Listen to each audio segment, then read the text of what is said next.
राहुल बोले बीजेपी महाराष्ट्र में चोरी से चुनाव जीता, अब यही मैच फिक्सिंग बिहार में होगी। भाजपा बोली राहुल की बातें शर्मनाक है। कश्मीर के लिए पहली ट्रेन आज से शुरू। कटरा से सुबह 8:10 में रवाना हुई, 3 घंटे के बाद श्रीनगर पहुंचेगी। किराया 715 से 1320 रुपए। 24 घंटों में कोरोना के 391 नए मामले। केरल गुजरात में सबसे ज्यादा मरीज मिले, 5755 एक्टिव केस, 59 की गई जान। मुंबई में एमएफ हुसैन की पेंटिंग की नीलामी पर रोक की मांग, हिंदू संगठन ने कहा राजद्रोह नहीं सहेंगे।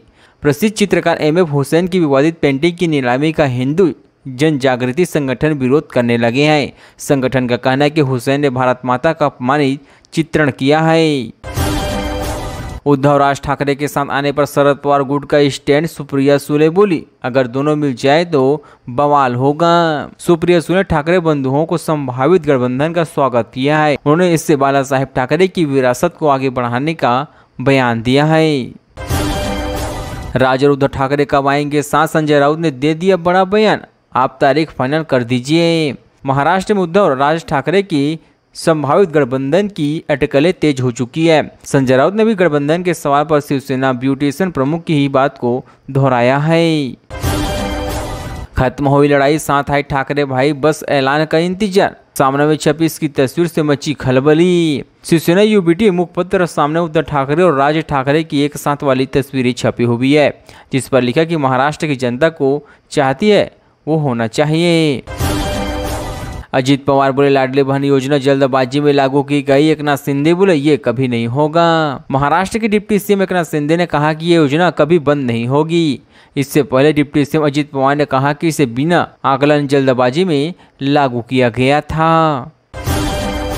बाराहाट को नक्सली ने किया सरेंडर, सीएम फडणवीस बोले नक्सलवाद की कमर टूट चुकी है। सीएम फडणवीस ने कहा कि बचे हुए तो सरेंडर कर देंगे या फिर उन्हें गिरफ्तार कर खत्म कर दिया जाएगा। उन्होंने कहा कि अगर सरेंडर करते तो उसका पुनर्वास किया जाएगा।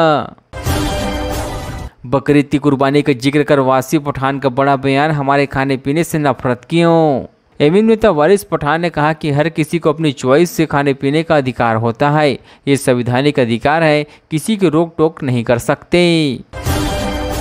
उद्धव ठाकरे को राज ठाकरे की पार्टी का जवाब। लोकसभा 2014 में सीएम फडणवीस और कांग्रेस ने क्या कहा। उद्धव ठाकरे ने कहा कि हमारी पार्टी के कार्यकर्ता एमएनएस के मन में कोई भ्रम नहीं है, इस पर राजनीतिक प्रक्रिया सामने आ गई है। राज ठाकरे उद्धव ठाकरे के साथ आने की अटकलों पर अजीत पवार बोले उसका अधिकार है। उद्धव ठाकरे के चचेरे भाई राज ठाकरे ने गठबंधन के संकेत दिए हैं। उन्होंने कहा कि हमारे और हमारे शिवसैनिक के मन में दिल में कोई भ्रम नहीं है, उनके मन में भी कोई भ्रम नहीं होना चाहिए। स्पेशल सेशन की मांग वाली चिट्ठी पर क्यों नहीं किया साइन, विदेशी से लौटी सुप्रिया सुले बोली क्या हुआ है बवाल। सुप्रिया सुले ने कहा कि उन्होंने कांग्रेस से 3-4 दिन इंतजार करने के लिए विनती की थी। राज ठाकरे के साथ गठबंधन के सवाल पर उद्धव ठाकरे का बड़ा बयान, कही दी बड़ी बात। उद्धव ठाकरे ने बड़ा बयान देते हुए कहा कि हमारे शिव सैनिकों के मन में किसी तरह का कोई भ्रम नहीं है। संजय राउत ने राहुल गांधी की यहाँ में मिलाई हाँ, कहा तो वालविंदर पुनित को भी पाकिस्तान का एजेंट। संजय राउत ने केंद्र सरकार पर अमेरिका के आगे झुकने का आरोप लगा दिया है। उन्होंने कहा कि ट्रंप के दबाव में संघर्ष विराम किया गया, संसद ने भी नहीं पूछा गया है।